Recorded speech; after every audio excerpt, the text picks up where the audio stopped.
एक षड्यंत्र पूर्वक और बंदी बना लिया। जयचंद हर युग में हुए, उस समय में एक जयचंद हुआ जिसने मात्र 500 रुपए की लालच में और बिरसा मुंडा को गिरफ्तार करवा दिया। बिरसा मुंडा जी जानते थे कि उनको सजा कोई बड़ी नहीं हो सकती है, तरह तरह की धाराएं उन पर लगाई गई। उनके साथ 400 मुंडा जो वीर थे, आदिवासी वीर, उनको भी गिरफ्तार किया गया।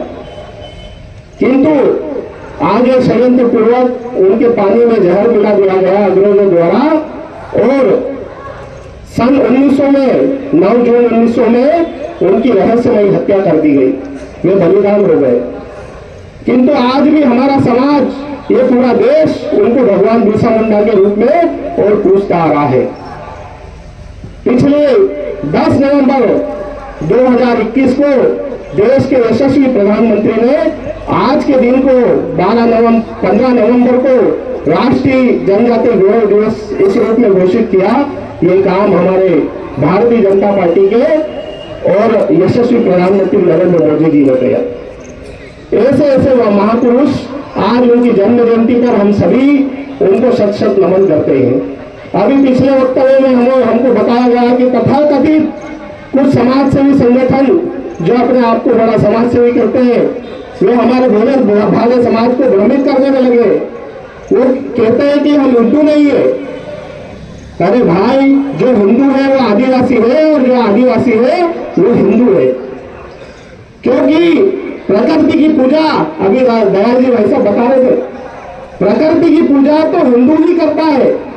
पेड़ पौधों में भगवान को देखना, पशुओं में भगवान को देखना, पहाड़ों में भगवान को देखना, नदियों में, महासागरों में भगवान को देखना, ये काम तो हिंदू ने करा है, ये सनातन भी करता है।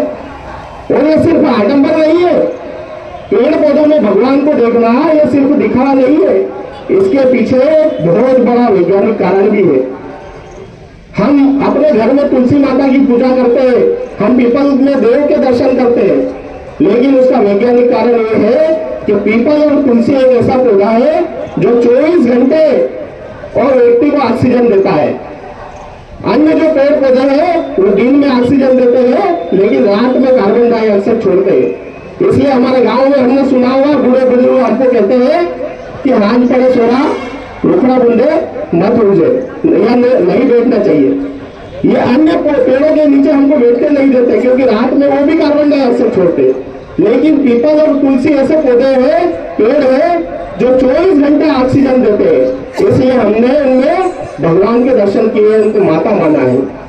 ऐसे गौ माता को हमने माता माना है। गौ माता के कितने उपयोगी है, हम जीते जीते उनका उपयोग करते हैं, उनका दूध पीकर बलिष्ठ होते हैं। लेकिन एक गौ माता मरने के बाद भी उसकी समाधि बना दी जाती है और खेत में 2 साल बाद निकालकर उसका छिड़काव कर दिया जाता है, तो एक अच्छे जैविक खेत के रूप में काम करती है। ऐसे जो जिन का हमने उपयोग किया, हमने एक पत्थर को भी सिंदूर लगाकर उसमें भगवान के दर्शन कर लेते। हम हमारे आरतियों में, पूजा पद्धतियों में शंख बजाते हैं। ये शंख का वादन होता है, उसकी आवाज जहां जहां तक जाती है वहां तक जो जहरीले कीटाणु है वो समाप्त हो जाते हैं। कोई पेटला बोगड़ा बनने वाला व्यक्ति यदि निरंतर शंख बजाता है तो उसका पेटलाना बोगड़ापन दूर हो जाता है। ये सभी मान्यता ऐसे ही नहीं है, इसके सबके पीछे वैज्ञानिक कारण है। ऐसा हिंदुत्व है हमारा। और हिंदुत्व क्या है? तो श्रद्धेय अटल बिहारी वाजपेयी ने कहा था कि होकर स्वतंत्र मैंने कब चाहा कि कर लूं जगह को गुलाम। मैंने तो सदा चाहा है करना अपने मन को गुलाम। गोपाल राम के नामों पर कब मैंने अत्याचार किए, दुनिया को हिंदू करने घर जाकर कब नरसंहार किए। कोई तो बतला दे काबुल में जाकर कितनी मस्जिदें तोड़ी। दुर्भाग्य नहीं सचत मानव के हृदय जीतने का निश्चय, हिंदू तगमन हिंदू जीवन हृदय उद्दू मेरा परिचय। यह अटल बिहारी वाजपेयी जी ने कहा था।